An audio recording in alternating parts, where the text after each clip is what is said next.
حضرت بایزید بستامی کہتے ہیں کہ میں نے اپنی ماں کے آگے ہاتھ جوڑے، میں نے کہا امی تجھے راضی کروں یا رب کو راضی کروں؟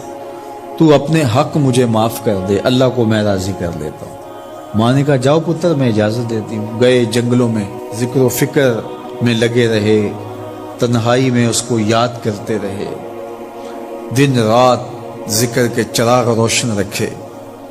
12 سال گزر گئے حق کی تلاش میں۔ ایک دن واپس بستام کے قریب سے گزر رہے تھے، خیال آیا چلتے چلتے ماں کو سلام کر جاؤں۔ دروازے کو دستک دینے لگے تو اس خیال نے ہاتھ روک لیا کہ ساری زندگی ماں کو سکھ تو دیا کوئی نہیں، اب دکھ بھی کیوں دینے لگے ہو؟ رات کا ایک پہر بیت گیا ہے، سردیوں کی لمبی رات ہے، ماں بستر میں لیٹی ہوگی، تیرے لیے اٹھے گی، دروازہ کھولے گی۔ دروازے کے ساتھ ہی لگ کے بیٹھ گئے اور ساری رات کاٹ دی، اس خیال سے کہ ماں کو تکلیف نہ ہو۔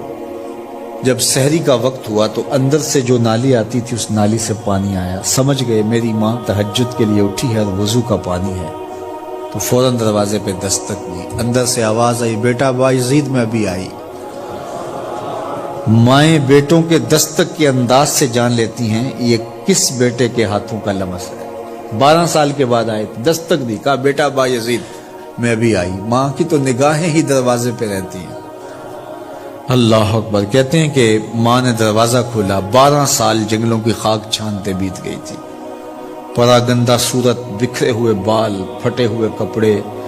میری ماں کی جب نگاہ میرے پہ پڑی تو اس کی چشمان سے موٹے موٹے آنسو ٹپکنے لگے، اور اس نے ایسے ہاتھ پھیلا کے کہا مالک میرا بیٹا بایزید تیری طلب میں نکلا تھا، تو نے ابھی تک اسے اپنا قرب نہیں دیا۔ حضرت بایزید بستامی کہتے ہیں 12 سال کی ریاستوں سے جو کچھ نہیں ملا تھا ماں کے اٹھے ہوئے ہاتھوں سے مل گیا۔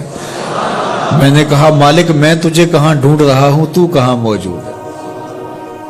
تو ماں باپ کی رضا اللہ کی رضا کا دروازہ کھولتی ہے۔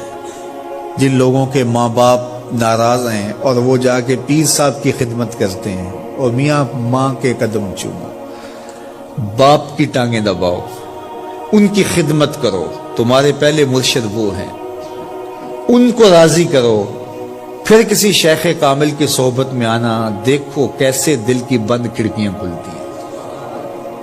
ایک مرشد تو ناراض کر آئے اور دوسرے مرشد سے تمہیں کیا ملے گا؟ تو راستہ یہیں سے کھلے گا۔ والدین کو کبھی ناراض نہ کرو، والدین کو کبھی دکھ نہ دو، والدین کو کبھی تکلیف نہ پہنچاؤ، اور والدین کو بھی چاہیے کہ اپنی اولاد کو اپنا نافرمان نہ بنائے۔